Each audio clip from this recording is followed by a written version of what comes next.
दोस्तों, आज आपको सुनाने जा रहे हैं एक बहुत ही बेहतरीन कहानी चावल की नदी। एक बार कदौरा गांव में गर्मी बहुत तेज पड़ने लगी, जिससे फसलें सूखने लगी। अचानक पता नहीं मौसम को ना जाने क्या हो गया था। इस बार बरसात के मौसम में भी आसमान से एक भी बूंद पानी नहीं टपका था। कदौरा गांव के सभी लोग बहुत परेशान हो गए। उन्हें पानी के लिए दर दर भटकना पड़ रहा था। तभी काजल बोली, पता नहीं इस बार भगवान हमसे क्यों रूठे हैं। बरसात का मौसम खत्म होने वाला है, फिर भी आसमान में कहीं भी काले बादल नजर नहीं आ रहे हैं। तभी उसका पति मलखान बोला, मुझे तो लगता है हमारे प्यारे से कदौरा गांव को किसी की नज़र लग गई है काजल, तभी ये सब हो रहा है। नहीं तो आज तक कभी भी ऐसे हालात देखने को नहीं मिले हैं। तभी काजल बोली, मैं तो जब भी कदौरा गांव का नाम लेती हूँ तो मुझे वह मनमोहक सुंदर फूल, मन को मोहने वाले सुंदर नज़ारे याद आते हैं। काजल आंखें बंद करती है और आज से 1 साल पहले के कदौरा गांव को याद करती है और मन में सोचती है, कदौरा गांव बहुत ही खूबसूरत लग रहा है। सूर्योदय के समय सूरज की पहली किरण पड़ते ही गांव में चमक सी उठ रही है। चारों तरफ हरियाली ही हरियाली है। पशु पक्षी सुबह सुबह चहचहा रहे हैं और भोजन की तलाश में आसमान में निकल पड़े हैं। महिलाएं कुएं से पानी भरकर आ रही हैं। किसान अपने बैलों को लेकर खेतों की तरफ बढ़ रहे हैं। बच्चे अपना स्कूल बैग लेकर अपने स्कूल जाने के लिए निकले हैं। सभी लोग कितने संपन्न और खुशहाल दिखाई दे रहे हैं। कितना बढ़िया माहौल है।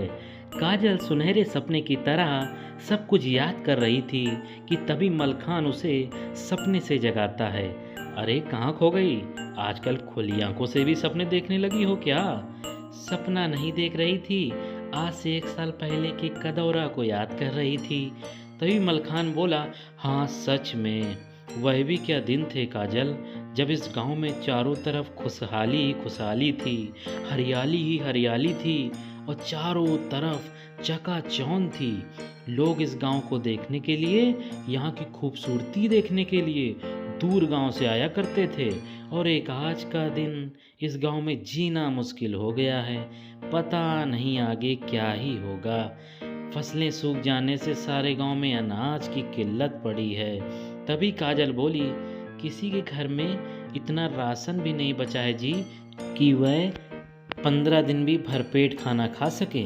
तभी मलखान बोला, तुम 15 दिन की बात कर रही हो काजल? हमारे घर में तो ऐसी हालत है कि 1 हफ्ते तक का भी राशन सही से नहीं बचा है।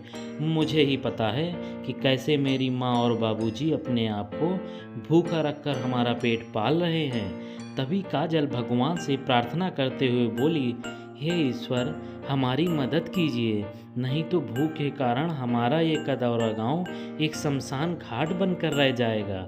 मलखान को सुंदर विचार आया और वह अपनी पत्नी यानी काजल से बोला, मुझे लगता है हमें इस समस्या को दूर करने के लिए अपने गांव में एक हवन कराना चाहिए काजल।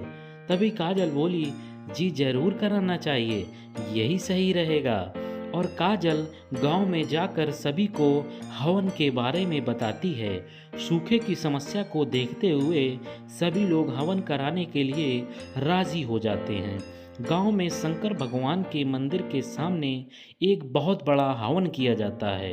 हवन खत्म होने पर इस कदौरा गांव में एक साधु बाबा आते हैं। भिक्षाम देहि, भिक्षाम देहि। साधु बाबा एक एक करके गांव के सभी घरों में जाते हैं। तभी गांव में रहने वाली एक बुजुर्ग औरत टंटो के दरवाजे पर बाबा पहुँचे और बोलते हैं, हे माई, यह साधु कई दिनों से भूखा है, कुछ खाने के लिए दे दो। बाबा, घर में तो कल रात से चूल्हा ही नहीं जला है। मैं एक दिन छोड़कर एक दिन खाना बनाती हूँ, क्योंकि घर में पर्याप्त राशन ही नहीं है। यह सुनकर साधु बाबा जैसे ही घर से निकलने लगते हैं, टंटो साधु बाबा को आवाज़ लगाती है, रुक जाइए बाबा, आप मेरे द्वार से खाली नहीं जा सकते। और वह बूढ़ी औरत घर में जो भी राशन बचा है वह साधु बाबा की झोली में लाकर डाल देती है।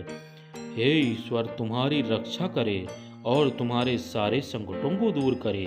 साधु उस औरत को आशीर्वाद देकर और भिक्षा लेकर वहां से दूसरे घर की तरफ चले जाते हैं।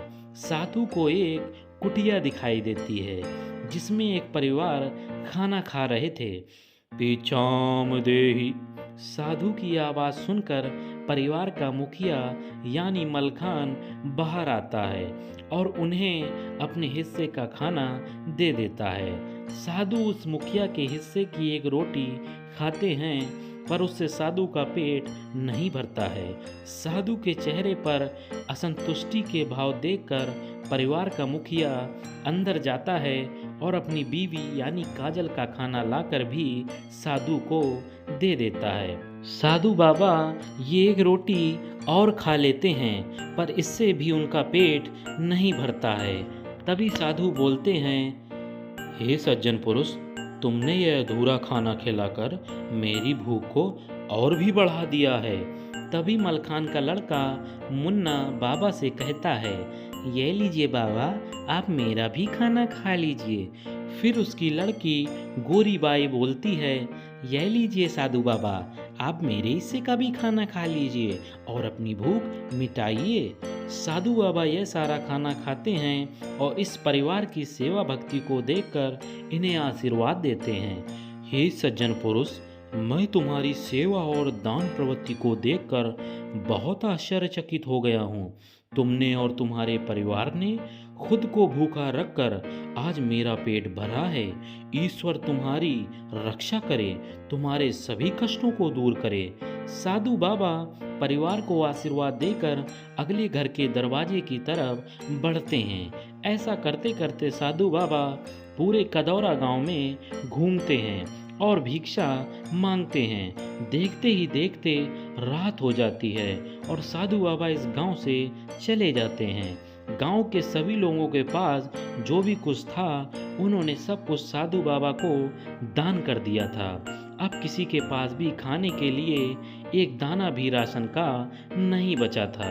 पर जैसे ही सुबह होती है और सूरज निकलता है तो कदौरा गांव के नज़ारे को देखकर सभी लोग चकित हो जाते हैं, क्योंकि गांव के एक तरफ से पानी की नदी और दूसरी तरफ से चावल की नदी बहने लगती है।